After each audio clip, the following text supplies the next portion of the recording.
Hello everyone, I welcome you all to the video lecture series by MTMH classes। और आज की इस marathon session में हम देखने वाले हैं सारे के सारे इंपॉर्टेंट टॉपिक्स जो आपको कवर कर लेने चाहिए अपने बायो के एग्जाम से पहले। So without wasting any time let's get started. So children, यहाँ पे सबसे पहला टॉपिक जो हमारे पास है that is cell cycle and cell division. Cell cycle and cell division में आपको क्या क्या देखना चाहिए?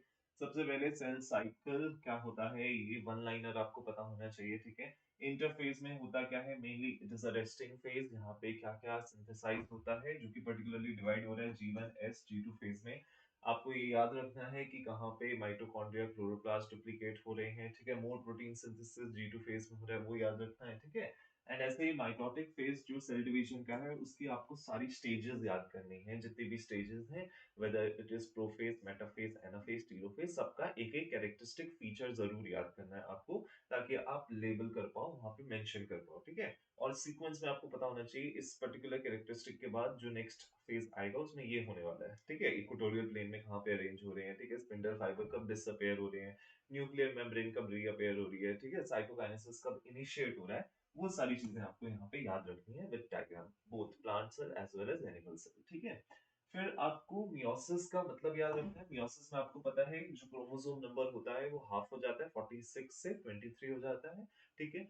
और ये आपको दोनों में डिफरेंसेस भी याद रखने हैं माइटोसिस मियोसिस में, जिसके बारे में अभी हम देखते हैं। Brief idea of homologous chromosomes. Homologous chromosomes क्या होते हैं? होमोलोगस क्रोमोसोम्स वो होते हैं जो सिमिलर शेप साइज के होते हैं, ठीक है। That is one from the father, one from the mother. तो ये कॉरेस्पॉन्डिंग क्रोमोसोम जो सिमिलर शेप साइज के होते हैं उन्हें हम होमोलोगस क्रोमोसोम बोलते हैं, ठीक है। और इनके क्रॉसिंग ओवर से हमें क्या मिलता है? वेरिएशंस मिलती है, which is particularly part of meiosis. तो ये आपको याद रखना है, क्रॉसिंग ओवर कहाँ पे होता है? जाइस्मा पे होता है, ठीक है। पैटर्नल मैटरनल क्रोमोसोम का जेनेटिक मटेरियल एक्सचेंज होता है, which leads to variation, which is why all the individuals are different from one another in some way or the other, ठीक है। फिर आपको सिग्निफिकेंट डिफरेंसेस याद करने हैं माइटोसिस और मियोसिस में। माइटोसिस मियोसिस में काफी सारे डिफरेंसेस हैं, जैसे कि माइटोसिस में दो डॉटर सेल्स होते हैं, मियोसिस में चार होते हैं, ठीक है। माइटोसिस स्टोमेटिक सेल्स में होता है, जबकि मियोसिस रिप्रोडक्टिव सेल्स में होता है, ठीक है। इसी तरीके से बहुत सारे जो डिफरेंसेस हैं, chromosome number remain same, chromosome number becomes half, ठीक है। तो इस तरीके से आपको डिफरेंसेस कवर करने हैं। तो ये इस पोर्शन का मेन हाईलाइट है जो आपको प्रिपेयर जरूर करना है, मिस नहीं करना। फिर आगे चलते हैं हम स्ट्रक्चर ऑफ क्रोमोसोम पे। स्ट्रक्चर ऑफ क्रोमोसोम में देखो, आपको एक तो बेसिक स्ट्रक्चर ऑफ क्रोमोसोम करना है कि वो क्रोमैटिन फाइबर्स का बना है, हिस्टोन का बना है, क्या क्या है उसमें, ठीक है। जिसमें आपका सारा चीजें आ जाएंगी, जीन स्ट्रक्चर ऑफ डीएनए आ जाएगा, सेंट्रोमियर आ जाएगा। सेंट्रोमियर इफ यू रिमेंबर एक पॉइंट होता है जहाँ पे दो क्रोमोसोम आपस में अटैच होते हैं along the length, right. Then आपको वहां पे डीएनए का मॉलिक्यूल अच्छे से स्टडी करना है, जैसे मेरे पीछे बना हुआ है, ये प्रॉपरली अच्छे से इसको बना के रखना है। याद रखना है कि कब एडेनिन के साथ थाइमिन है, गुआनिन के साथ साइटोसाइनिन में कंफ्यूजन नहीं करना, गलत हो जाएगा। कितने हाइड्रोजन बॉन्ड्स हैं? दो हाइड्रोजन बॉन्ड्स हैं, तीन हाइड्रोजन बॉन्ड्स हैं, वो आपको जरूर याद रखना है, वो फिलअप वगैरह में पूछा जाता है, ठीक है। फिर जो नाइट्रोजनस बेस है, ठीक है, पॉलीन्यूक्लियोटाइड, वो क्या होता है वो आपको याद रखना है। पेंटोस मॉलिक्यूल में क्या क्या है, आपका स्ट्रक्चर कैसे बनता है, ठीक है। वो चीजें हम यहाँ पे याद रखेंगे। Then children, we move on to next slide। Next slide में हमारे पास क्या है? जेनेटिक्स, जिसमें हम बात करने वाले हैं मेंडल्स लॉज के बारे में, ठीक है। और यहाँ पे देखो क्या क्या है, the three laws of Mendel. ये तीनों लॉज अच्छे से आपको प्रिपेयर करने हैं। मेंडल के क्या तीन लॉज हैं? Law of dominance, law of segregation, law of independent assortment. ये बुकिश लैंग्वेज में ही बताना है, अपनी लैंग्वेज में नहीं लिखना है, ठीक है। मोनोहाइब्रिड क्रॉस की डेफिनेशन, डाइहाइब्रिड क्रॉस की डेफिनेशन, इन दोनों के रेशियोज आपको अच्छे से याद रखने हैं, ठीक है। कि किसमें कितना रेशियो है, 1:3 है या 9:3:3:1 है, वो रेशियोज आपको अच्छे से याद रखने हैं। Then you have to prepare examples, ठीक है। मोनोहाइब्रिड डाइहाइब्रिड क्रॉस दोनों के एग्जांपल प्रिपेयर करने हैं, weather it is colour blindness या फिर वो आपका पी हो गया जो पाइथन सैटिमन है, जिसमें आप ग्रीन येलो रिंकल्ड स्मूथ वाला एक्सपेरिमेंट है वो करते हैं, ठीक है। तो वो सारी चीजें, कैरियर फादर, कलर ब्लाइंडनेस, ठीक है, ये सारे के सारे एग्जांपल बहुत अच्छे से आपको याद करके रखने हैं, ठीक है। चलिए आगे देखते हैं क्या है। नेक्स्ट यहाँ पे और क्या बताया गया है, main important points. The following terms to be covered. Gene, gene की डेफिनेशन, ठीक है। जीन की ऑल्टरनेटिव विच इज एलील, जो कि उल्टा कैरेक्टरिस्टिक दिखाती है, ठीक है। जीन आपको पता है प्रोटीन एनकोडेड है, जिससे हमें फिनोटाइपिक फीचर कोई ना कोई मिलता है ना, उसका ऑल्टरनेटिव एलील होता है, ठीक है। हेट्रोजाइगस होमोजाइगस क्रोमोसोम्स, या यहाँ पे ट्रेट्स या कैरेक्टर्स। हेट्रोजाइगस होता है जब दो डिफरेंट डिफरेंट चीजें हैं, ठीक है। Homozygous means similar. So for example हमारे जो क्रोमोसोम होते हैं मोस्टली होमोजाइगस होते हैं, हेट्रोजाइगस भी होते हैं। For example X Y chromosome दोनों अलग अलग टाइप के हैं, ठीक है। डोमिनेंट एंड रिसेसिव, डोमिनेंट वो होता है जो ज्यादा एक्सप्रेसिव होता है, जिसकी ज्यादा चलती है। फॉर एग्जांपल अगर हमारे पास कैपिटल टी और स्मॉल टी है, तो कैसा कैरेक्टरिस्टिक फिनोटाइपिक कैसा होगा, टॉल होगा, because the dominant one is present here, ठीक है। डोमिनेंट रिसेसिव की डेफिनेशंस आपको प्रिपेयर करनी है। Mutation, sudden change in the number of chromosome और in the structure of chromosome is known as mutation और in the structure of genes, right. Then variation, variation क्या होता है, सभी पॉपुलेशन में सब लोग डिफरेंटली होते हैं ना, इवन सेम पेरेंट्स के दो बच्चे एक जैसे नहीं होते हैं, so that variation is there. Phenotype क्या होता है, जब फिजिकल फीचर मैनिफेस्ट होते हैं बिकॉज ऑफ द जीनोटाइप, ठीक है। जीनोटाइप क्या होता है, genetic constitution of an organism और an individual is known as the genotype. So ये आपको याद रखना है। Sex determination in human beings, ये डायग्राम जैसे यहाँ पे बना है, अगर एक्स वाई क्रोमोसोम मेल से आधा है, ठीक है, और एक्स एक्स फीमेल से, या फीमेल तो एक्स एक्स ही देती है हमेशा, है ना। ये आपको याद रखना है कि एक्स एक्स फ्यूज होंगे तो female X X, again female X Y fuse होंगे तो मेल बनेगा, राइट। सो ये सेक्स डिटर्मिनेशन आपको याद रखना है। Sex linked inheritance of diseases, ठीक है, कौन कौन से ऐसे डिसीजेस हैं जो पर्टिकुलर क्रोमोसोम पे, या तो एक्स क्रोमोसोम पे या वाई क्रोमोसोम पे, बाकी क्रोमोसोम्स पे नहीं है, सिर्फ सेक्स क्रोमोसोम्स पे, इसीलिए इन्हें सेक्स लिंक्ड इनहेरिटेंस बोला जाता है, ठीक है। ये आपको हेमोफीलिया एक एग्जांपल है, और कलर ब्लाइंडनेस, ठीक है। हेमोफीलिया एक ऐसी डिसीज होती है जिसमें कि ब्लड जल्दी इजीली क्लॉट नहीं होता है, ठीक है, तो वो आपको याद रखना है, ठीक है। चलिए आगे चलते हैं। नेक्स्ट हमारे पास क्या है, we move on to topic of absorption. Plant physiology में आ जाते हैं फटाफट से अभी। तो प्लांट फिजियोलॉजी में क्या क्या मेन पॉइंट्स आपको प्रिपेयर करने हैं, देखिए। सबसे पहले आपको डेफिनेशंस पे ध्यान देना है एब्जॉर्प्शन के रूप में। इम्बाइबिशन, डिफ्यूजन, ऑस्मोसिस, ठीक है। इम्बाइबिशन क्या होता है, जब लिविंग या डेड सेल्स क्या करते हैं, मॉइस्चर एब्जॉर्ब करते हैं, उसे क्या बोलते हैं, इम्बाइबिशन बोलते हैं, ठीक है। फिर दूसरा क्या है हमारे पास, डिफ्यूजन। डिफ्यूजन क्या है, जब हायर कॉन्सेंट्रेशन से लोअर कॉन्सेंट्रेशन में कोई चीज मूव करती है उसे बोला जाता है डिफ्यूजन, ठीक है। ऑस्मोसिस क्या होता है, movement of water from higher concentration to lower concentration through a semi permeable membrane. ये इंपॉर्टेंट कीवर्ड है, ये याद रखना है, इसे बोलते हैं ऑस्मोसिस। इसमें एक्स ऑस्मोसिस, एंड ऑस्मोसिस होता है। एंड ऑस्मोसिस जब सेल के अंदर पानी आता है, एक्स ऑस्मोसिस जब सेल से पानी बाहर निकल जाता है, ठीक है। Then you have to do osmotic pressure. Osmotic pressure क्या होता है, minimum pressure required to stop osmosis, ठीक है। इसका एक्सपेरिमेंट अच्छे से प्रिपेयर करना है, ऑस्मोसिस डिफ्यूजन, इन दोनों का भी एक्सपेरिमेंट अच्छे से पार्चमेंट पेपर वाला अच्छे से आप प्रिपेयर करेंगे। देन रूट प्रेशर का एग्जांपल, रूट प्रेशर क्या करता है, रूट प्रेशर वाटर को ऊपर की तरफ पुश करने में हेल्प करता है, तो रूट प्रेशर वाला एग्जांपल आपको प्रिपेयर करके रखना है, ठीक है। Turgidity and फ्लेसिडिटी। टर्जिडिटी क्या होता है, जब सेल अच्छे से वाटर एब्सॉर्ब करके रखता है, प्लांट अच्छे से टर्जिड होता है, मतलब खिला हुआ है, ठीक है, दैट इज टर्जिडिटी। फ्लैसिडिटी, जब सेल में से पानी की कमी हो जाती है, पानी विड्रॉ हो गया, क्यों, बाहर एक हाइपरटोनिक सॉल्यूशन था, बाहर कंसंट्रेशन सॉल्ट्स की ज्यादा थी, जिसने पानी को बाहर खींच लिया, ठीक है, तो फ्लैसिड हो जाता है, दैट इज मुरझा जाता है, ये आपको याद रखना है। Then you have plasmolysis and deplasmolysis, ये टर्जिडिटी फ्लैसिडिटी है, जिसका डेफिनेशन आपको ध्यान से देखनी है। Absorption of water and minerals, क्या इंपॉर्टेंस है, वाटर के साथ कौन कौन से मिनरल्स एब्सॉर्ब होते हैं, जाइलम के थ्रू जाते हैं, फ्लोएम के थ्रू जाते हैं, उससे रिलेटेड एक्सपेरिमेंट्स दे रखे हैं आपकी बुक में, ठीक है। डाई वाले एक्सपेरिमेंट दे रखे हैं, कलर वाले वो अच्छे से प्रिपेयर करेंगे। Active transport, passive transport. Passive transport हो गया डिफ्यूजन, ऑस्मोसिस, ठीक है। एक्टिव ट्रांसपोर्ट होता है ऑस्मोसिस का उल्टा। ऑस्मोसिस होता है कि पानी अपनी हायर कंसंट्रेशन से अपनी लोअर कंसंट्रेशन में जा रहा है, ठीक है। लेकिन अभी मान लो ऐसा हुआ कि एक प्लांट है, ठीक है, उसके पास कुछ न्यूट्रिएंट्स की कमी है, और आसपास जो सॉइल है उसमें और भी कम न्यूट्रिएंट्स हैं। As per the principle of diffusion, root से वो न्यूट्रिएंट्स सॉइल में जाने चाहिए, from higher concentration to lower concentration. लेकिन ऐसा होगा तो प्लांट को न्यूट्रिएंट्स की डेफिशिएंसी हो जाएगी, है ना। तो प्लांट को अपनी एनर्जी, सेल की एनर्जी यूज करके सॉइल में से जबरदस्ती डिफ्यूजन के अगेंस्ट, या कंसंट्रेशन ग्रेडियंट के अगेंस्ट उन्हें एब्सॉर्ब करना पड़ेगा, राइट। जिसे हम क्या बोलेंगे, एक्टिव ट्रांसपोर्ट, क्योंकि इसमें सेल की एनर्जी इन्वॉल्व होगी, ठीक है। फिर आपका है rise of water up to the xylem, जिसमें रूट प्रेशर आपको हेल्प करता है, टर्गर प्रेशर हेल्प करता है, ट्रांसपिरेशनल पूल होता है, ठीक है। Factors responsible for ascent of sap, same factors यहीं पे आपके रिपीट होंगे, ठीक है। कैपिलैरिटी आ जाएगी कि जाइलम वेसल बहुत पतले पतले होते हैं, रूट प्रेशर होता है, ट्रांसपिरेशनल पूल होता है, कंसंट्रेशन ग्रेडियंट होता है, और इन सब बेसिस पे आप यहाँ पे असेंट ऑफ सेप समझाओगे। इंपॉर्टेंट है सारे पॉइंट्स, ठीक है, मिस नहीं करने हैं। Then what other points are there that you have to remember? Understanding the process related to absorption of water by roots में कैरेक्टरिस्टिक्स ऑफ रूट आपको याद रखना है। कौन सी कैरेक्टरिस्टिक्स ऑफ रूट की उनकी पतली सेल मेम्ब्रेन होती है, ठीक है, और उनका लार्ज सरफेस एरिया होता है, उन पे बहुत सारे एनॉर्मस रूट हेयर्स होते हैं जो वाटर एब्जॉर्ब करने में हेल्प करते हैं, वो आपको याद रखना है, ठीक है। Then structure of a single full grown root head, ये डायग्राम आपको अच्छे से प्रिपेयर करना है, इसको लेबलिंग भी आपको आनी चाहिए, ठीक है। उसके बाद general idea of cohesive adhesive forces of translational pull. Cohesive adhesive forces क्या होगी भाई? कोहेसिव एडहेसिव फोर्सेस होती हैं, देखो, एक तो होता है जब सिमिलर टाइप के मॉलिक्यूल्स में अट्रैक्शन होता है, ठीक है, और एक होता है जो डिफरेंट टाइप के मॉलिक्यूल्स के बीच में भी अट्रैक्शन है। सो एक हो गया जब वाटर वाटर मॉलिक्यूल्स को अट्रैक्ट करके ऊपर की तरफ पुल कर रहा है, और एक हो गया वाटर जाइलम वेसल के साथ अट्रैक्शन में है, और इसलिए वो नीचे स्लिप करके गिर नहीं रहा, इसलिए उसके साथ बाइंड होके, बाइंड तो नहीं मतलब because of force of attraction is able to rise up, ठीक है। तो ये आपको याद रखना है अच्छे से। Experiment to show conduction of water through the xylem, again ये डाई वाले एक्सपेरिमेंट आपको यहाँ पे अच्छे से प्रिपेयर करनी है, ठीक है। फिर इसके आगे चलते हैं, हमारे पास क्या है, we move on to the concept of transpiration. Transpiration में क्या क्या मेन चीजें हैं? ट्रांसपिरेशन में सबसे पहले ट्रांसपिरेशन की डेफिनेशन आपको प्रिपेयर करनी है। ट्रांसपिरेशन होता क्या है?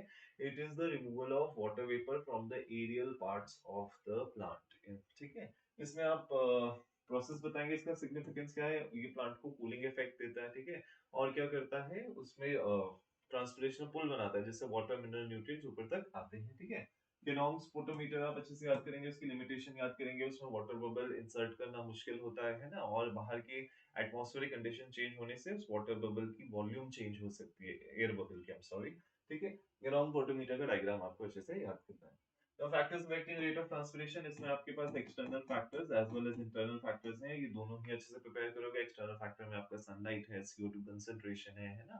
Then internal factors में you have how many stomatas are there, ठीक है, whether the plant is turgid or flaccid, so वो सब चीजें आपको, number of stomatas, epidermal layer पे कितना आपके पास वहाँ पे वैक्सी सब्सटेंस है या नहीं है, so those all points you need to remember. Experiments on transpiration very very important, bio में यहाँ पे एक्सपेरिमेंट्स बहुत इंपॉर्टेंट है, स्पेशली एब्जॉर्प्शन में, ट्रांसपिरेशन में एंड फोटोसिंथेसिस, ठीक है, इससे बहुत ज्यादा मैक्सिमम एक्सपेरिमेंट बेस्ड क्वेश्चन आते हैं। तो आप यहाँ पे एक्सपेरिमेंट्स करोगे, whether it is your experiment related to conduction, ठीक है, या फिर इसमें आपके पास आएगा कोबाल्ट क्लोराइड पेपर वाला एक्सपेरिमेंट, जिसमें कोबाल्ट क्लोराइड पेपर का कलर चेंज हो जाता है, ठीक है। तो जितने भी एक्सपेरिमेंट है इस चैप्टर में, वो सारे के सारे एक्सपेरिमेंट अच्छे से आपको प्रिपेयर करते हैं। अब brief idea of guttation and bleeding. Bleeding क्या होता है? ब्लीडिंग जैसे यहाँ पे हमारे कट लग गया, खून निकलेगा, दैट इज ब्लीडिंग, है ना। ऐसे अगर प्लांट को कहीं पे कट लग जाता है और वहां से उसका सेल साफ निकलने लगता है तो ब्लीडिंग बोलते हैं। गटेशन हाउएवर क्या होता है? गटेशन होता है कि भाई जब एक्सेस वाटर प्लांट एब्जॉर्ब कर लेता है, स्पेशली ड्यूरिंग द नाइट, जब फोटोसिंथेसिस नहीं हो रहा, ट्रांसपिरेशन नहीं हो रहा है, ठीक है, उस वक्त क्या होता है, रूट से कंसंट्रेशन ग्रेडियंट के साथ पानी तो एब्जॉर्ब हुए जा रहा है ना, लेकिन उसे रिलीज होने का मौका नहीं मिल रहा है। सो प्लांट एक्सेस वाटर को लीफ की मार्जिन में छोटे छोटे ग्लैंड्स होते हैं, उनके थ्रू निकालता है, और उन ग्लैंड्स को क्या बोलते हैं? हम हाइडाथोड्स बोलते हैं, ठीक है। ये हाइडाथोड्स एक कीवर्ड है जो आपको एग्जाम में लिखना है, अदरवाइज इसके डेफिनेशन में आपको मार्क्स नहीं मिलेंगे, ठीक है। चलिए आगे देखते हैं, इनमें डिफरेंसेस प्लीज आप प्रिपेयर कर लीजिएगा। Guttation, evaporation, guttation, transpiration, bleeding, ये सब आपस में जो इंटरलिंक्ड टर्म्स है, इनके डिफरेंसेस आपको अच्छे से पता होने चाहिए। फिर नेक्स्ट क्या है आपके पास? Experiments related to transpiration, loss of weight of a potted plant और लीफ और शूट, ठीक है, in a test tube as a result of transpiration. तो इसमें हम क्या करते हैं भाई, दो टेस्ट ट्यूब ऐसे लेते हैं, ठीक है, और एक में प्लांट लगा देते हैं और एक ऐसे छोड़ देते हैं, दोनों के ऊपर ऑयल की लेयर डाल देते हैं ताकि इवेपोरेशन जनरल वाटर का नहीं हो।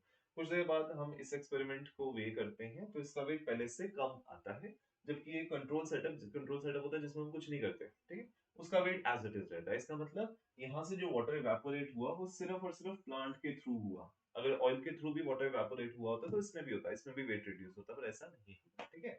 तो यहाँ पे ये वाला एक्सपेरिमेंट करना है, कोबाल्ट क्लोराइड वाला मैं ऑलरेडी आपको बता चुका हूँ, ठीक है। चलिए आगे देखते हैं।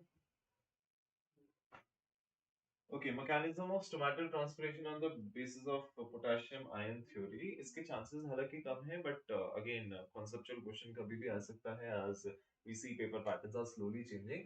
तो यहाँ पे आपको कंसंट्रेशन ग्रेडियंट वाला कॉन्सेप्ट अपने दिमाग में रखना है कि जहाँ पे ज्यादा कंसंट्रेशन होगी वहां से वाटर कम होगा, ठीक है, और ऑस्मोसिस का फिर प्रोसेस बनेगा। Adaptations in plant to reduce transpiration, क्या क्या अडेप्टेशन करते हैं? लीफ जो है नीडल शेप हो जाती है, उसके ऊपर वैक्सी लेयर आ जाती है, ठीक है, या फिर क्या हो जाता है उसमें जैसे कैक्टस हो गया फॉर एग्जांपल, उसमें क्या है, पत्तियां नहीं है ना, उसकी जगह उसमें स्पाइन्स हैं, ठीक है, वो सब चीजें आपको यहाँ पे याद रखनी है।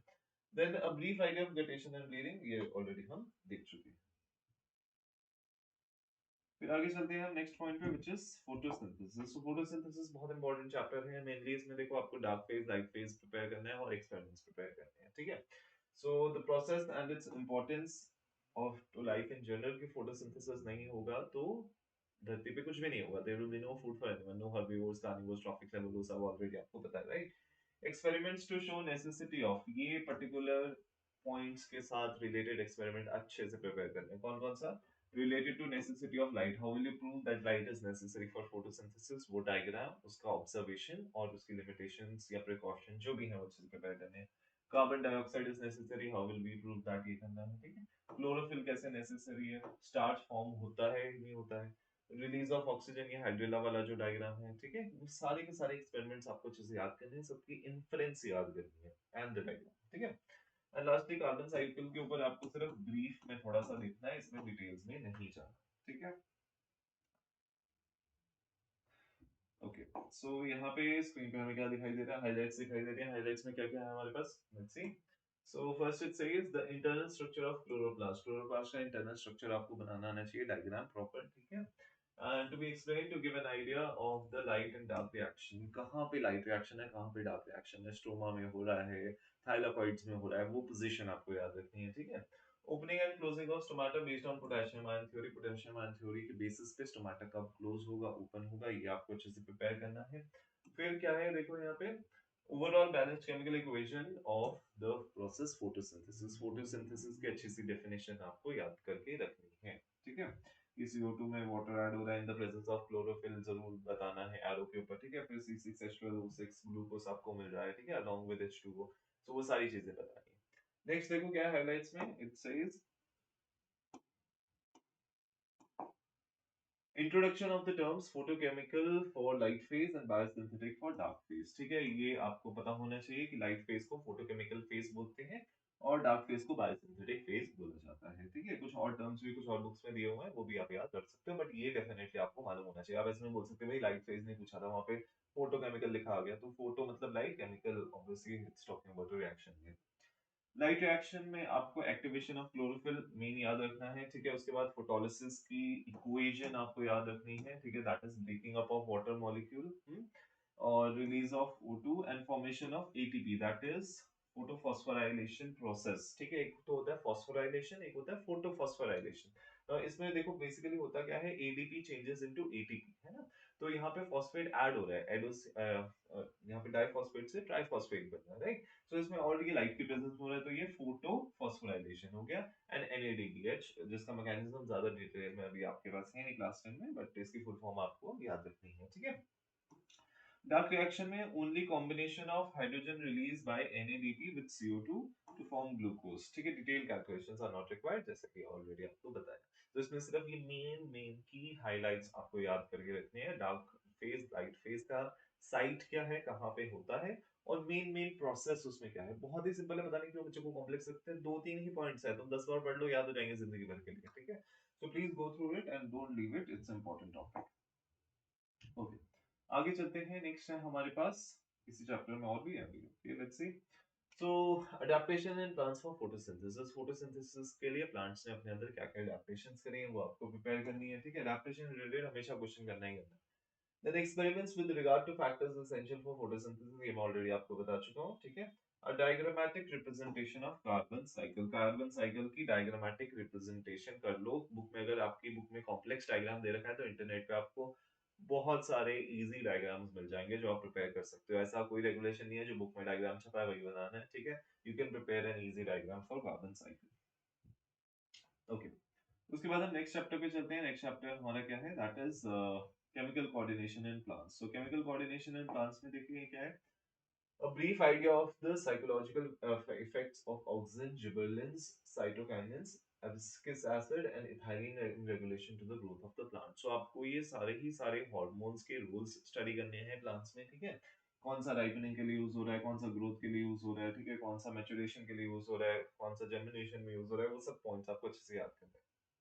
फिर इसमें जो है नेक्स्ट है आपको ये टर्म्स अच्छे से याद होने चाहिए। फोटोट्रॉपिज्म क्या है, जियोट्रॉपिज्म क्या है, हाइड्रोट्रॉपिज्म क्या है, ठीक है। इनसे हमें पता चलता है प्लांट की ग्रोथ किस तरफ हो रही है, पानी की तरफ हो रही है, लाइट की तरफ हो रही है, ग्रेविटी की तरफ हो रही है। वो सारे एक्सपेरिमेंट्स भी आपको यहाँ पे देखने हैं, ठीक है। चलिए नेक्स्ट क्या है हमारे पास। अब हम चलते हैं ह्यूमन एनाटॉमी पे। ह्यूमन एनाटॉमी में सबसे पहले जो है हमारे पास that is our circulatory system. So circulatory system में देखो बहुत ही लंबा सा चैप्टर है, मुझे मालूम है, और यहाँ पे काफी सारी चीजें हैं, लेकिन बहुत इंटरेस्टिंग चैप्टर भी है। आई नो ऑलरेडी आप 4-5 बार इसे कर चुके होंगे। तो सबसे पहले इसको ब्रीफ फटाफट देखते हैं क्या क्या इसमें इंपॉर्टेंट है। सो ब्लड एंड लिम्फ, ठीक है। ब्लड और लिम्फ में क्या फर्क है। ब्लड आपको पता है जो लाल खून आपको दिखाई देता है। लिम्फ क्या होता है, जो लिम्फेटिक वेसल्स में बहता है, जिसमें मेनली डब्ल्यूबीसीज होते हैं, है ना। Then structure of working of heart हम देखेंगे। अभी सिर्फ ओवरव्यू देख लेंगे, मेन चैप्टर में क्या है, फिर डिटेल में आगे देखेंगे, ठीक है।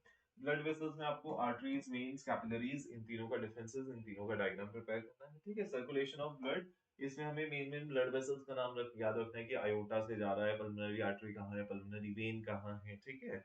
और जो भी बाकी सारे पॉइंट्स है, posterior vena cava, inferior vena cava, ठीक है, पर्किंज फाइबर, वो सारी मेन मेन चीजें यहाँ पे प्रिपेयर करनी है।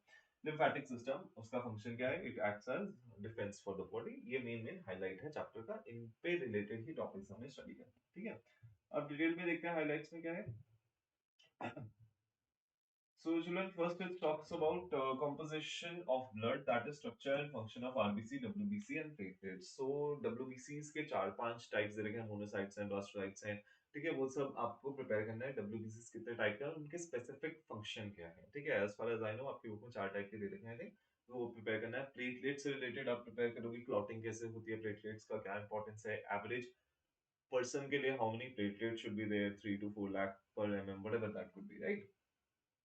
आरबीसी का स्ट्रक्चर, आरबीसी का स्ट्रक्चर कैसा होता है, ऐसे शेप का क्यों होता है ये, ठीक है। मतलब देखने में तो सर्कुलर है, बट एक एंड से देखोगे तो ऐसा दिखाई देगा। अब इसमें न्यूक्लियस क्यों नहीं होता है, माइटोकॉन्ड्रिया क्यों नहीं होती है, ठीक है, या फिर एंडोप्लाज्मिक रेटिकुलम क्यों नहीं होते हैं, वो रीजंस आपको अच्छे से याद रखने हैं। Those are very important board questions.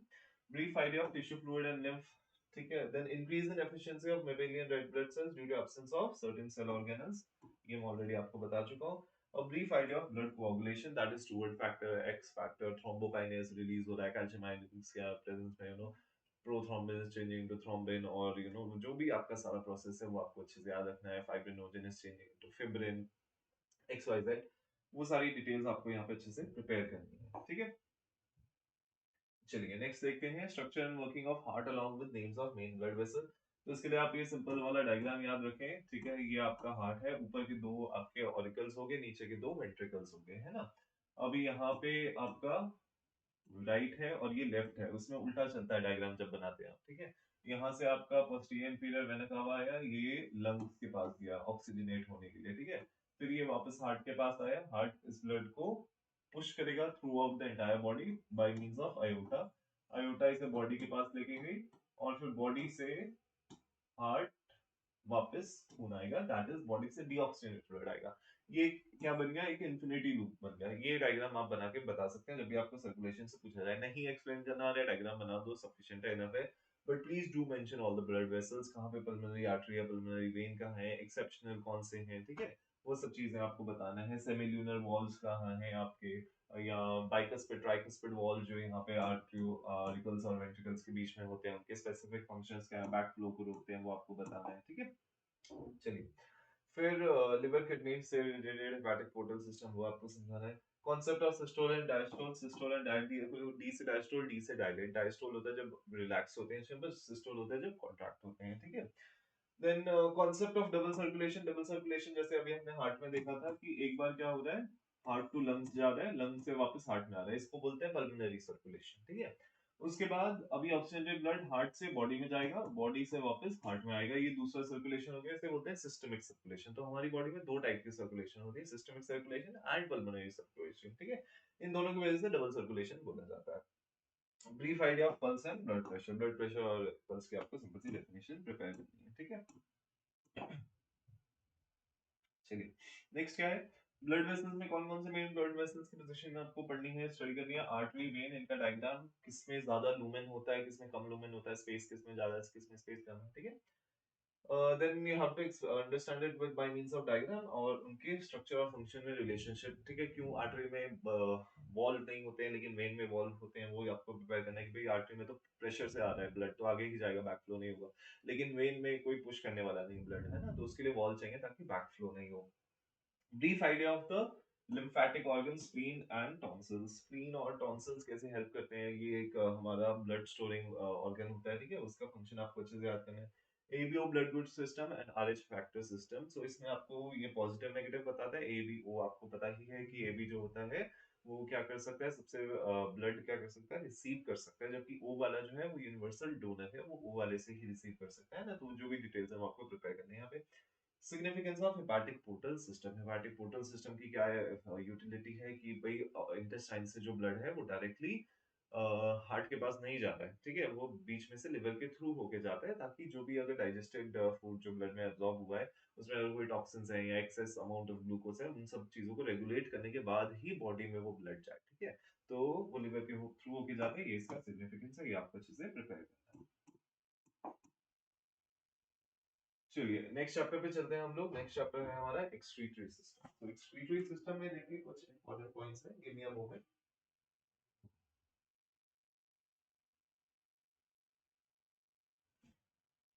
Okay, excretory system में सबसे पहले brief introduction to the excretory organs. कौन कौन से एक्सक्रीटरी ऑर्गन्स हैं, क्या लंग्स आपके एक्सक्रीटरी ऑर्गन है, क्या स्किन एक्सक्रीटरी ऑर्गन है, ये आपको ब्रीफ पता होना चाहिए। Then parts of urinary system. Urinary system के पार्ट क्या क्या हैं, ठीक है, किडनी है, यूरेटर है, यूरिनरी ब्लैडर है, ठीक है, ये सब चीजें आपको प्रिपेयर करनी है। Blood vessels associated with kidney. कौन कौन से ब्लड वेसल्स एसोसिएटेड हैं, कौन सी आर्टरी आ रही है, कौन सी वेन जा रही है, ठीक है। Structure and function of kidney, वो आपको अच्छे से प्रिपेयर करना है। लास्ट पॉइंट यहाँ पे आपके पास क्या है, structure and function of nephron. तो ये तो हो गया हमारा ओवरव्यू। अब हम देखते हैं डिटेल में। सो ये जैसे आपका किडनी का डायग्राम है, ये अच्छे से आपको प्रिपेयर करना है, किडनी का डायग्राम, ठीक है, और इसमें कोई भी आपको डाउट नहीं रखना है। LSO TSO जो भी है आपके पास बुक में दे रखा है, सब कुछ अच्छे से लेबलिंग प्रिपेयर, रीनल पिरामिड कहाँ है, पेल्विस कहाँ है, ठीक है, और हीलम कहाँ पे है, पैपिले कहाँ पे है, कैप्सूल कहाँ है, ठीक है, कॉर्टेक्स कहाँ है, मेडुला कहाँ है, कौन से रीजन में नेफ्रॉन का आपका PCT है, DCT है, और कॉर्टेक्स में मेडुला में है, वो सब प्रिपेयर करना है आपको, ठीक है। देन नेफ्रॉन का structure, as I already told you, ये प्रॉपर्ली आपको बनाना सीखना है और इसकी लेबलिंग भी सीखनी है, ठीक है। Then parts of urinary system along with the blood vessels entering and leaving the kidney, कौन से blood vessel enter कर रहे हैं, कौन से leave कर रहे हैं, function of various parts of urinary system, emphasis on diagram with correct labeling, ठीक है, डायग्राम पे ज्यादा ध्यान देना है आपको। General idea of structure of kidney tubule और नेफ्रॉन। अब इसमें नेफ्रॉन में क्या क्या पढ़ना है आपको, मेन मेन अल्ट्रा फिल्ट्रेशन पढ़ना है। अल्ट्रा फिल्ट्रेशन यहाँ पे होता है ग्लोमेरुलस में, ठीक है, इसको प्रिपेयर करेंगे आप। उसके बाद जो सेलेक्टिव रीअब्जॉर्प्शन है, ठीक है, जो आपका प्रॉक्सिमल कॉन्वोल्यूटेड ट्यूब्यूल या लूप ऑफ हेनले है, या फिर डिस्टल कॉन्वोल्यूटेड ट्यूब्यूल जहाँ पे ट्यूबुलस सिक्रीशन हो रहा है, वो सब आपको प्रिपेयर करना है, और ये कलेक्टिंग डक्ट आपका डायग्राम होना चाहिए। तो ये मेन एक सिंपल सा डायग्राम है, आप वीडियो पॉज करके इसको बनाने की प्रैक्टिस कर सकते हैं, ठीक है। Selective reabsorption, tubular secretion and that's all. यही मेन चीज आपको प्रिपेयर करनी है। मालफिजियन कैप्सूल, दैट इज आपका वुमेन्स कैप्सूल, एंड ग्लोमेरुलस को इकट्ठे बोला जाता है, वो डायग्राम इतना हिस्सा ही बनाना है फिर आपको, ठीक है। चलिए आगे चलते हैं। अच्छा, इसमें दो तीन पॉइंट्स मिस हो गए। इसमें आपको याद रखना है कि कौन से ऐसी चीजें हैं, कौन से हॉर्मोन्स हैं जिनसे आपका यूरिन प्रोडक्शन बढ़ता है, ठीक है।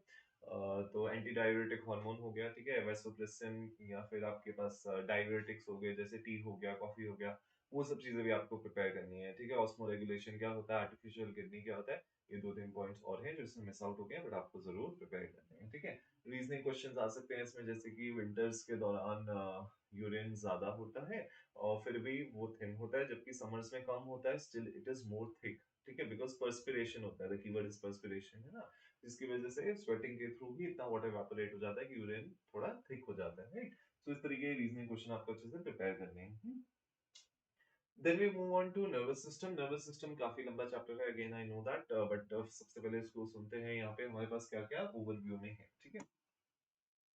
ओवरव्यू में children main it talks about the structure of neuron. ये डायग्राम आपको प्रिपेयर करना है, क्लास 7 से आपको पता है न्यूरॉन का डायग्राम कभी भी पूछा जाता है आपसे, ठीक है। सेंट्रल ऑटोनॉमस सिस्टम में क्या है, पेरिफेरल सिस्टम में क्या है, ठीक है, ब्रीफ। स्पाइनल कॉर्ड का फंक्शन क्या है, कहाँ कहाँ का पोर्शन क्या क्या रेगुलेट करता है, ठीक है। और रिफ्लेक्स एक्शन क्या होता है, वॉलंटरी एक्शन और रिफ्लेक्स एक्शन में क्या फर्क है, ठीक। सेंस ऑर्गन्स में आपको आई का स्ट्रक्चर करना है, डिफेक्ट्स प्रिपेयर करने हैं, करेक्टिव मेजर कैसे डायग्राम के थ्रू प्रिपेयर करना है, और ईयर के फंक्शन और ईयर का डायग्राम है, दैट्स ऑल। इतना ही मेन आपको चैप्टर में प्रिपेयर करना है, आलतू फालतू अपना दिमाग खराब करने की जरूरत नहीं है, ठीक है। अब देखते हैं डिटेल में।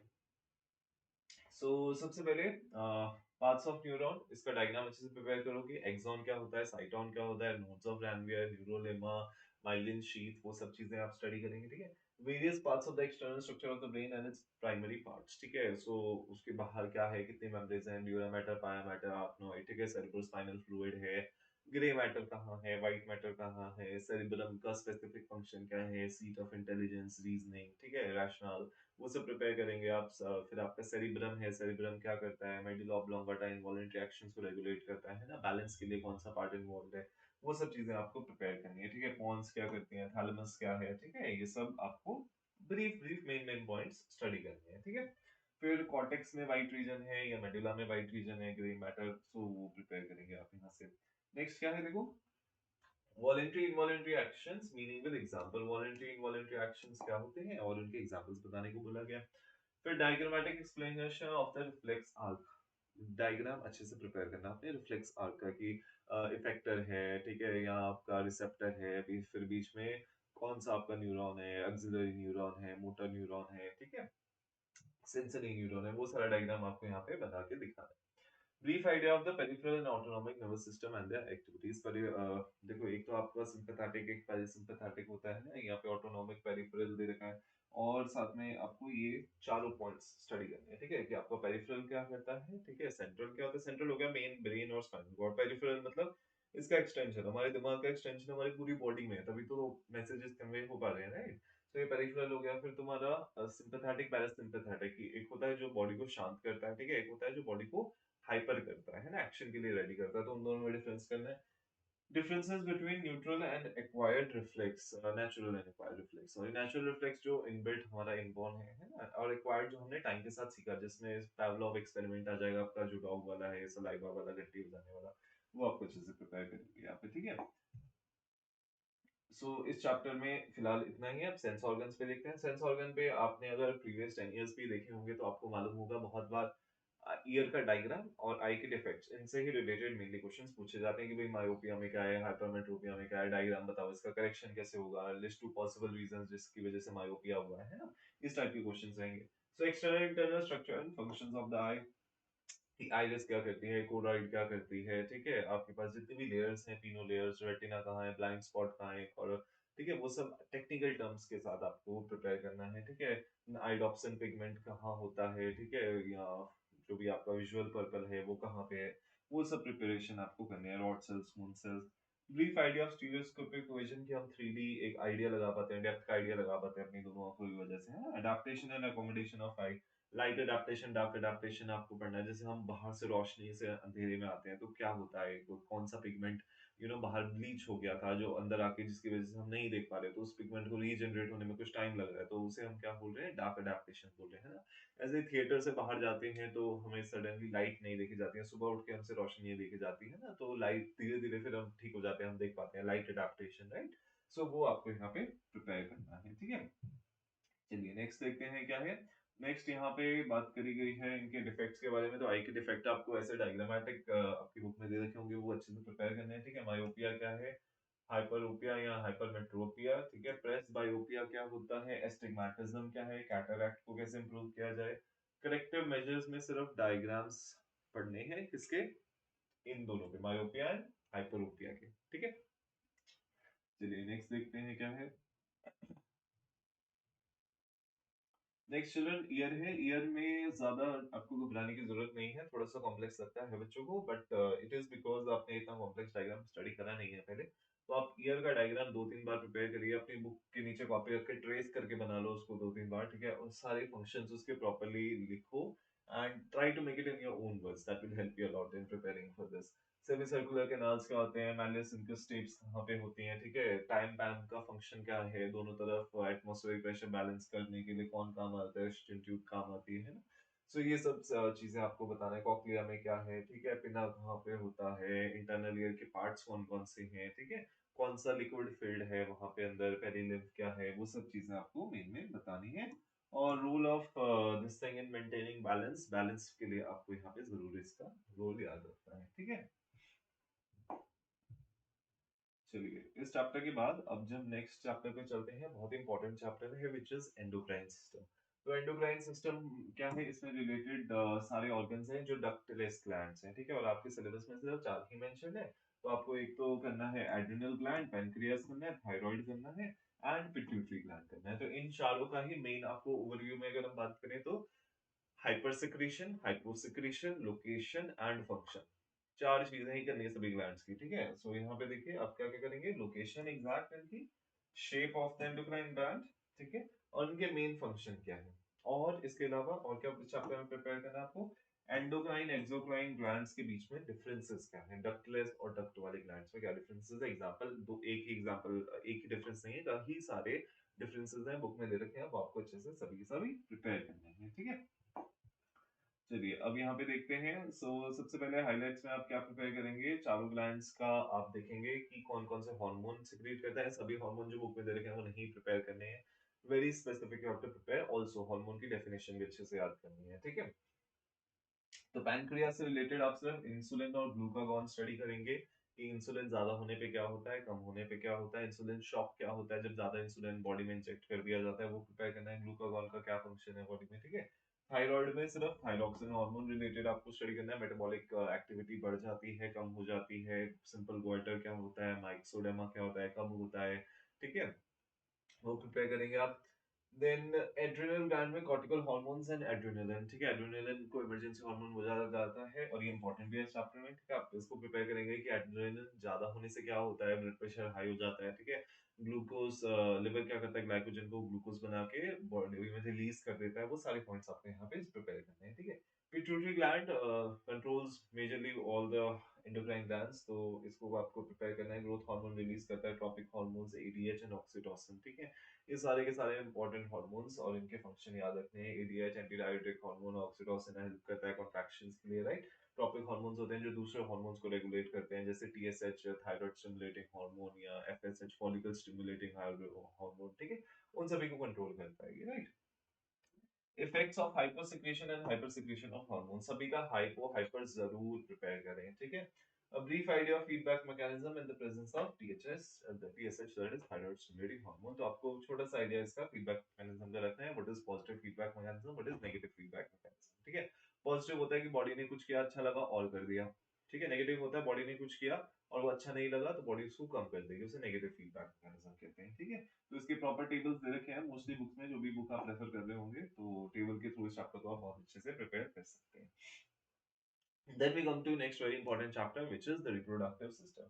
So reproductive system में सबसे पहले आप functions of male female reproductive system याद रखेंगे, ठीक है, organs कौन कौन से हैं डायग्राम के साथ, और accessory glands male reproductive system में क्या क्या होते हैं, ठीक है।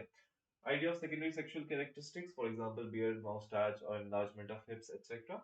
Structure and functions of the various parts of the sperm and egg. Sperm और egg का sperm का microscopic diagram आपको बनाने के लिए आ सकता है, head, tail, mitochondria कहाँ है, वो सब चीजें, ठीक है, और egg का proper structure। ओके, फिर यहाँ पे अभी हम डिटेल्स में चलते हैं थोड़ा सा।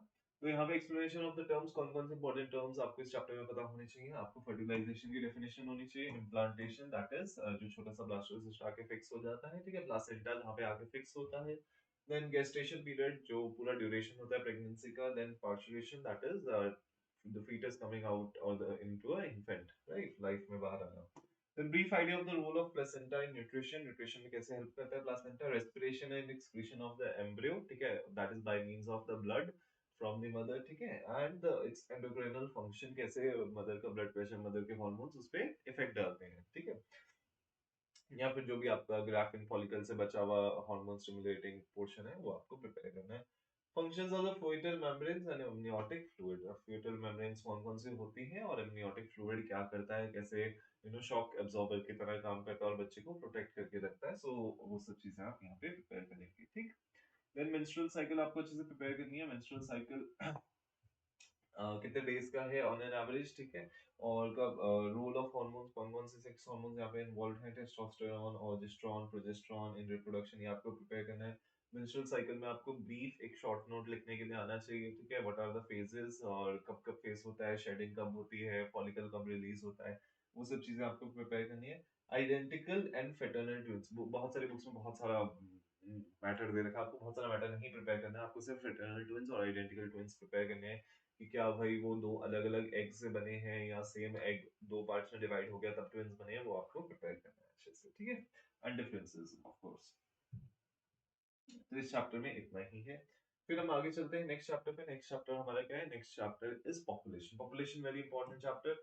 इसमें आपको मेन याद रखना है कि पॉपुलेशन क्यों राइज हो रहा है दुनिया में, ठीक है। What are the reasons for rise in population around the world, specially in India. A brief explanation of the terms demography। demography क्या होता है, statistical study of population, ठीक है। population density क्या है, average number of people living per kilometer square, ठीक है। birth rate कितने लोग per thousand survive कर रहे हैं जिंदा हैं, या death rate per thousand कितने लोग मर रहे हैं ना। and growth rate, जो कितने लोग बचे death and birth के बाद, ठीक है।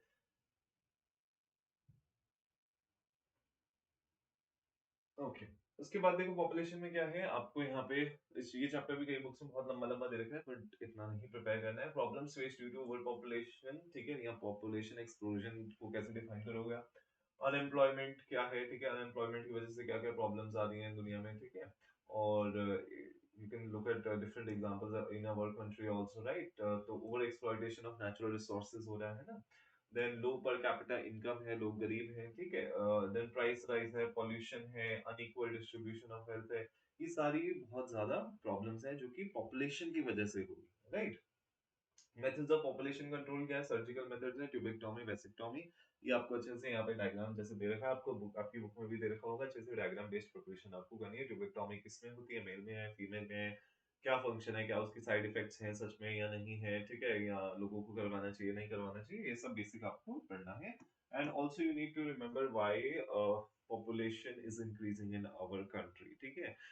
because people are poor, they don't have any other source of recreation, ठीक है। या फिर they feel that it is birth gift of God, या जो भी points है आपकी बुक्स में दे रखे होंगे वो सब आपको प्रिपेयर करने हैं। why particularly in India population rises on high। Then human evolution, इसमें क्या क्या मेन चीजें हैं, देखो इसमें तो मेन तो वैसे आपका ये है कि जो जो अलग अलग स्पीशीज, होमो इरेक्टस है, ऑर्थोपेथिकस है, या निएंडरथल्स है, या जो जितने भी है उन सबके आपको डिफरेंसेस मेन मेन याद रखने हैं कि किसकी आईब्रोज रिजेस थी, ठीक है। या कौन बाइपेडल मोशन था, या किसका जॉ ब्रॉड था, या किसका हेड प्रोट्रूडेड था, आईज प्रोट्रूडेड थी, वो सब टाइप के आपको पॉइंट्स याद करने हैं। अपार्ट फ्रॉम दैट जो आपको याद करना है सबसे ज्यादा इंपॉर्टेंट इस चैप्टर में, लामार्क और डार्विन की थ्योरी है, ठीक है। So basic introduction of human evolution and theories of evolution, Lamarck's theory करेंगे आप और डार्विन्स थ्योरी करेंगे, ठीक है। सो इसमें देखो अगर हम मेन यहाँ पे एवोल्यूशन की बात करें तो इसमें आपके पास कौन कौन से हैं। इसमें आपके पास ऑस्ट्रेलोपिथेकस है, होमो हैबिलिस है, Homo erectus, Neanderthal, Cro-Magnon and Homo sapiens, ठीक है। अब इसमें देखो जितने भी ये पॉइंट्स देखे आप सभी पॉइंट्स को आप अच्छे से प्रिपेयर करोगे। क्यों प्रिपेयर करना जरूरी है, क्योंकि इनमें डिफरेंसेस आपसे पूछे जाएंगे, ठीक है। डिफरेंसेस ऐसा नहीं कि सारे के सारे पॉइंट्स से आते हैं, डिफरेंसेस कुछ बेसिस पे होंगे। किन बेसिस पे होंगे मैंने यहाँ पे लिखा हुआ है, आपको डिफरेंसेस याद करने ऑन द बेसिस ऑफ बाइपेडलिज्म, ठीक है। बाइपेडलिज्म किस किस में था, इंक्रीजिंग क्रेनियल कैपेसिटी, किसकी क्रेनियल कैपेसिटी किससे ज्यादा थी, ठीक है। साइज ऑफ कैनाइन टीथ कैसे कम होते गए, कौन से forehead and brow ridges, development of chin, chin कब से आनी शुरू हुई, किस किस में ज्यादा प्रोमिनेंट चिन थी, किस में नहीं थी, ठीक है। The reduction of body hair, height and posture, ठीक है। इन पॉइंट्स के रेफरेंस में ही आपको पीछे गिवन जितनी भी कैटेगरीज थी उनको प्रिपेयर करना है। ये जितने भी यहाँ पे गिवन है ह्यूमन एंसेस्टर, इनको इन पॉइंट्स के रेफरेंस में ही स्टडी करोगे आप, ठीक है। फिर लमार्क की थ्योरी की बात करें तो लमार्क की theory of inheritance of acquired characters, according to Lamarck जो भी हम चीजें अपने अंदर चेंज करते हैं वो हमारे बच्चों में भी आ जाती हैं, ठीक है। This was Lamarck's theory of inheritance, ठीक है।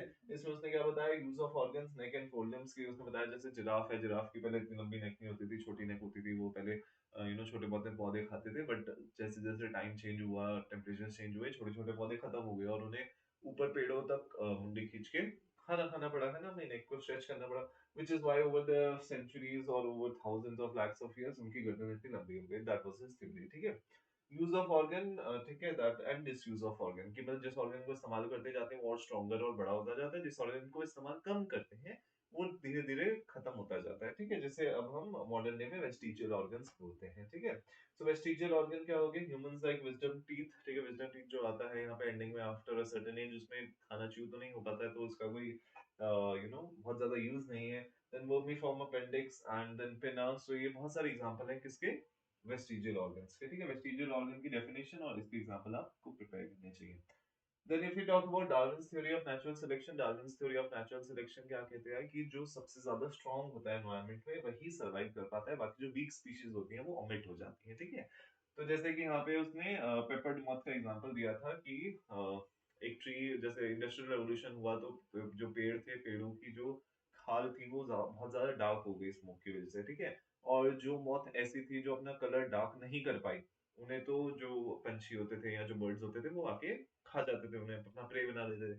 लेकिन जिन मौत से अपने आप को इवॉल्व कर लिया, अडेप्टेशन कर लिया, अपना कलर डार्क कर लिया as per the trunk of the tree, ठीक है, वो बच गई, अब वो कैमोफ्लेज होने लगी, वो दिखने नहीं लगी, है ना। तो यहाँ पे जो फिट थी एनवायरनमेंट के अकॉर्डिंग, जो अपने आप को अडेप्ट कर पाई, वही स्पीशीज सर्वाइव करती है, that is Darwin's theory of natural selection. और जो वीक स्पीशीज होती है उसको एनवायरनमेंट आउट कर देती है, ठीक है। फिर यहाँ पे हम बात करते हैं पॉल्यूशन की। Pollution is the last topic that we are going to discuss. Pollution में क्या है, pollution types of sources of pollution and major pollutants, ठीक है। अब इसमें आप बहुत सारा दे रखा है, आपके सिलेबस में भी बहुत सारा दे रखा है, बट मेन मेन मैं कोशिश करूंगा आपको हाइलाइट्स यहाँ पे बताने की, ठीक है। तो एयर पॉल्यूशन में अगर हम बात करें तो व्हीकुलर पॉल्यूशन, इंडस्ट्रियल पॉल्यूशन, इसमें आपको सिर्फ रीडिंग करनी है, लर्निंग का ज्यादा नहीं है, ठीक है। लर्निंग में आपको global warming, green house effect, वो सब थोड़ा थोड़ा याद करना पड़ेगा, बट ये सिर्फ रीडिंग के लिए है, आपको इतना बेसिक आइडिया होना चाहिए बस फिलअप वगैरह के लिए, या कहीं कोई एक दो नंबर का शॉर्ट नोट आ गया, ठीक है। तो व्हीकुलर, आपको पता है व्हीकल से carbon monoxide, carbon dioxide release होता है ना। इंडस्ट्रियल प्रोसेसेस हो गई, बर्निंग गार्बेज हो गया, ठीक है, ब्रिक किल्न्स जहाँ पे ईंटें बनती हैं, ठीक है। देन वाटर से house hold detergents, of course big source of water pollution. Sewage हो गया, इंडस्ट्रियल वेस्ट हो गया, ऑयल स्पिल हो जाना, ठीक है, जैसे समुद्र में ऑयल स्पिल हो जाता है, कितनी सारी फिशेस मर जाती हैं, right. Then thermal pollution, soil, industrial waste, urban commercial, बहुत सारे तरीके से सॉइल वेस्ट, सॉइल जो है पॉल्यूट होती है, फर्टिलाइजर्स हो गए, है ना, पेस्टिसाइड्स हो गए, राइट। सो ये सब आपको ब्रीफ ब्रीफ यहाँ पे प्रिपेयर करना। नेक्स्ट क्या है, बायोमेडिकल वेस्ट। बायोमेडिकल वेस्ट मतलब जो हेल्थ इंडस्ट्री से जनरेट होता है, used in discarded needles, syringes and soil dressings, ठीक है, जो पुराने पट्टी हो गई, नीडल्स हो गई, सिरिंजेस हो गए, उन सबको डिस्कार्ड करना प्रॉपर्ली, इन्फेक्शन नहीं फैले, है ना। So all those things. Radiation, radio active material, उससे पोल्यूशन होता है, राइट। उसको कैसे प्रॉपर्ली एक अंडरग्राउंड चेम्बर्स में दबाया जाए ताकि उससे रेडिएशन नहीं आए, है ना। Then nuclear power plant waste, that is a source of pollution. Noise pollution, motor vehicle आपको पता है, क्लब्स हो गए, इंडस्ट्रियल एस्टेब्लिशमेंट्स हो गई, कंस्ट्रक्शन साइट्स हो गए, है ना, लाउड स्पीकर हो गए, ये सब क्या है, साउंड पोल्यूशन का सोर्स है। फिर हमारे पास बायोडिग्रेडेबल, नॉन बायोडिग्रेडेबल वेस्ट है जो इसमें प्रिपेयर करना है। तो बायोडिग्रेडेबल आपको पता है जो एनवायरनमेंट में डिके हो जाता है, गल जाता है, उसे बायोडिग्रेडेबल वेस्ट बोलते हैं। जो नहीं होता है, for example polythene, that is non biodegradable waste. So meaning आपको प्रिपेयर करना है इसमें से हमारे घर में क्या क्या बायोडिग्रेडेबल, नॉन बायोडिग्रेडेबल है, इसके एग्जांपल्स प्रिपेयर करने हैं आपको, इन जनरल नॉलेज के लिए भी पता होना चाहिए आपको, है ना। देन यही है इसमें तो खैर फिलहाल, ठीक है। फिर आगे चलते हैं नेक्स्ट वाली स्लाइड पे। नेक्स्ट स्लाइड में क्या है हमारे पास, effects of pollution on climate environment, ठीक है। और इसमें आप ब्रीफ एक्सप्लेनेशन दोगे, ये इंपॉर्टेंट है इस चैप्टर में। Greenhouse effect, global warming, acid rain and ozone layer depletion, इन चारों में से एक ना एक पॉइंट पे तो आपको जरूर एग्जाम में देखने को कुछ ना कुछ मिलेगा। ग्रीन हाउस इफेक्ट पूछा जा सकता है आपसे, ग्लोबल वार्मिंग, एसिड रेन क्या होता है, क्या एसिड रेन, ये आपको केमिस्ट्री में भी लिंक्ड है ना, इंपॉर्टेंट है। ओजोन लेयर डिप्लीशन क्या है, कैसे होता है, सीएफसी से होता है, ठीक है, कहाँ पे है सबसे बड़ा ओजोन होल, ये सब पॉइंट्स आपको अच्छे से प्रिपेयर करने हैं, ठीक।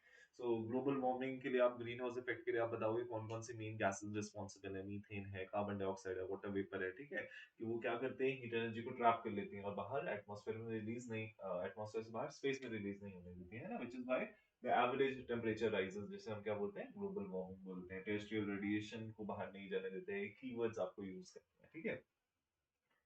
फिर लास्ट यहाँ पे क्या है, measures to control population pollution, pollution को कैसे कैसे कंट्रोल किया जा सकता है, और स्वच्छ भारत अभियान, इसके बारे में आपको ब्रीफ थोड़ा सा प्रिपेयर करना है, ठीक है।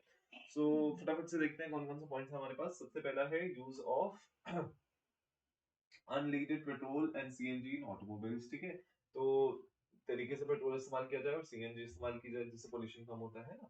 Then switching off engine and traffic signal lights पे स्विचेस ऑफ कर दो इंजन के, ताकि पॉल्यूशन नहीं हो, पेट्रोल कंज्यूम नहीं हो, डीजल कंज्यूम नहीं हो, है ना।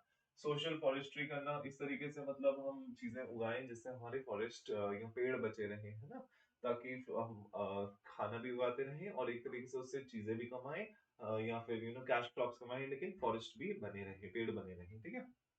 Setting of sewage treatment plants water pollution कम करने के लिए ना।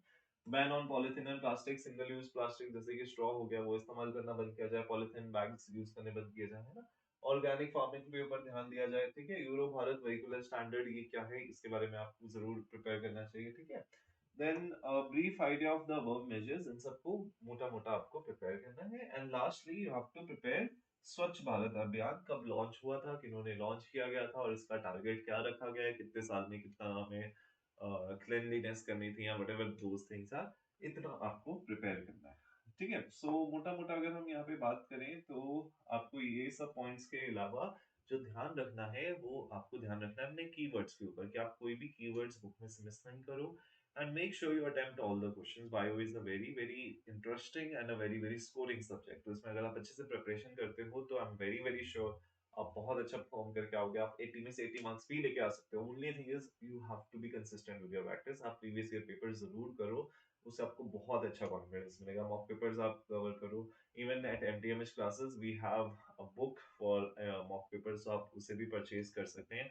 अगर आप अभी ये 2024 वाला एग्जाम दे रहे हैं तो I hope this video is helpful for you. अगर आप 2025 या उसके बाद एग्जाम देने वाले हैं और आप ये वीडियो देख रहे हैं तो get in touch with us. I hope this video was helpful to you and we can guide you for your class 10th boards. Thank you very much. This is Daljinder from MTMH classes. All the best.